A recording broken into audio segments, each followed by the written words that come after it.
it going, everybody? It's been a little while since my last video, so I wanted to make a new one here.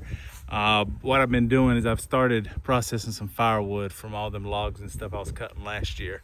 So I've got here behind me, it was in the actual open field, and to just get it out of the field, I got it and just piled it all right here. So I've got lots to buck and split. And so now I just want to show y'all how I kind of stack it. It's nothing fancy, but it's simple.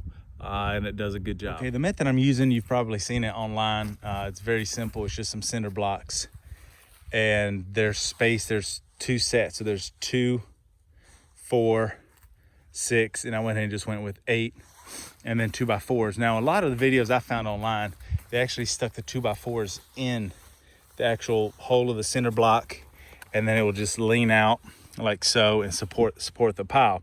But I found that that didn't work out with me too well, because it made these 2x4s be too much on the edge. So as you can see here, I just placed it straight on the ground, put some screws in there, and cut them about 4 foot. So I got an 8 foot 2x4 and cut it in half, and then just started stacking.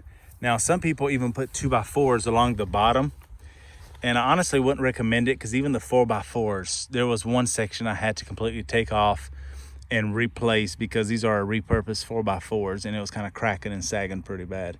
So I'm not exactly sure how many cords I have here, but I'm just trying to get some firewood good and seasoned so that when I need it, I'll have it. So I just want to give y'all a kind of an update. I have a log splitter there, the Champion 27 ton.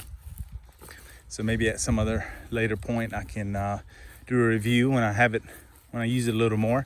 So right now my process is I buck it here, split it here, throw it in there, drag it to where I need to, and unload it. I've been using a tractor as well, but that was when I was in the field behind me. So right now, this is why I relocated this big pile of logs, just to kind of have a little lumber yard or a little firewood pile, a little firewood yard here, and get it all processed. So hope to make more videos here soon. I have some stumps and stuff to take out, so hopefully send y'all guys another video soon. So thank y'all so much for watching. We'll see y'all later.